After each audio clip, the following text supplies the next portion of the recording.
এই ভাবনার পেছনে মূল কারণ হচ্ছে আন্দামান যেতে হলে নয় আকাশপথে নয় জলপথে যেতে হবে। তো আন্দামান যাওয়ার জন্য সকলের তো সমান ভাগ্য বা সময় তো হয়ে ওঠে না।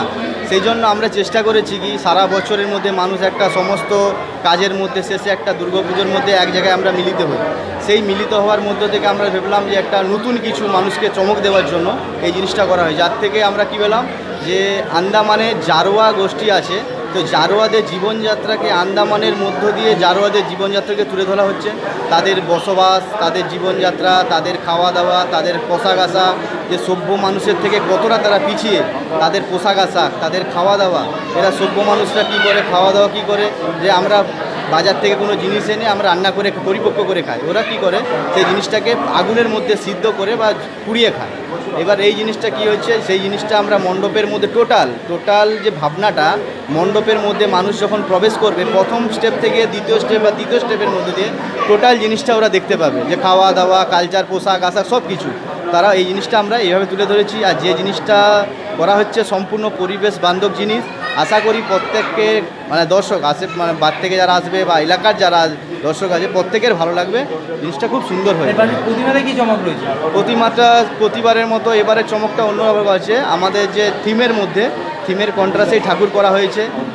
আন্দামানের জারোয়া জনগোষ্ঠী যেভাবে ওরা যে থিম কালচার, সেই থিম কালচারের মধ্যে এই মণ্ডপের মধ্যে ঠাকুরের কালচার সেইভাবে চমক থাকছে। আমার তো মনে হচ্ছে, আশা করি আশেপাশে কী পুজো হবে জানি না, তবে এবারের যে ভাবনা আছে সম্পূর্ণ আলাদা। আশা করি একটা নির্দিষ্ট জায়গায় ওরা যাবে মনে হচ্ছে। সাধারণ দর্শক দেশে বলবো, ওরা আশা করি সবাই এলে কিছু নতুন কিছু চমক দেখতে পাবে এই মণ্ডপের মধ্যে। সেই আশা নিয়ে আমরা কাজটাকে সম্পূর্ণ করব। তাহলে আমরা ভাবছি যে এখানে জলস্রোত হবে, মানুষের জলস্রোত আমরা এখানে দেখতে পাবো। মানুষ এটাকে নিজের চিন্তাধারা এখানে এটাকেই তারা এখানটাতেই ভাববে, তারা এখানেই ঘুরতে এসেছে এটাই মনে করবে। হ্যাঁ নিশ্চয়ই, এখানে জনস্রোত যেভাবে যে জিনিসটা হবে মানুষের মধ্যে একটা কৌতূহল থাকবে যে জারোয়া জনগোষ্ঠী একটা নতুন ভাবনা থিমের মধ্য দিয়ে একটা অটোমেটিক কৌতূহল তৈরি হয়ে গেছে। যে জিনিসটা নিশ্চয়ই ভালো হবে আর দর্শক জানতে চাইবে এর মধ্যে কিছু নতুন কিছু আছে। আমার নাম অমল হাজরা, বাড়ি হচ্ছে তমলুক। আপনার নাম? আমার নাম মানিক সাহা, আমি এই সংঘের সাধারণ সম্পাদক।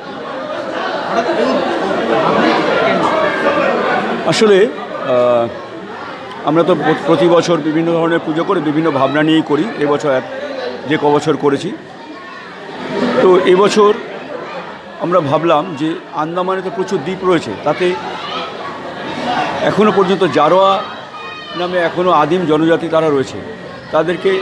তাদের কাছে আমরা অনেকেই পৌঁছাতে পারিনি। যারা আমরা আন্দামানে গেছি তারা জানি, সামনে থেকে দেখেছি, কিন্তু যারা এখনও যাননি ওখানে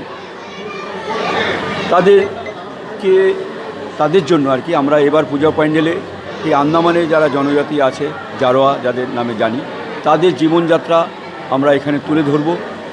আশা করি আমাদের দর্শকরা আমাদের পূজা মণ্ডপে এসে তাদের জীবনযাত্রা এবং আন্দামানের যে সমস্ত প্রাকৃতিক সামুদ্রিক উপাদান পাওয়া যায় সেগুলো সম্বন্ধে জানতে পারবেন এবং অভিজ্ঞতা সঞ্চয় করতে পারবেন। এবং পরবর্তীকালে যারা আন্দামান যাবেন তারা এই অভিজ্ঞতা নিয়ে কিছুটা হলেও হ্যাঁ ভাবতে পারবেন যে আমরা এটা দেখে এসেছি, হয়তো এইরকমই পুজো প্যান্ডেল। যারা আন্দামান যাওয়ার ক্ষমতা নেই বা যারা যেতে পারবেন না তারা এখানে সেটাকে উপভোগ করতে পারবে, তাই তো? হ্যাঁ, আমরা সবাই আশা রাখি। আমার নাম মানিক সাহা, আমি সাধারণ সম্পাদক কৃষক সংঘ।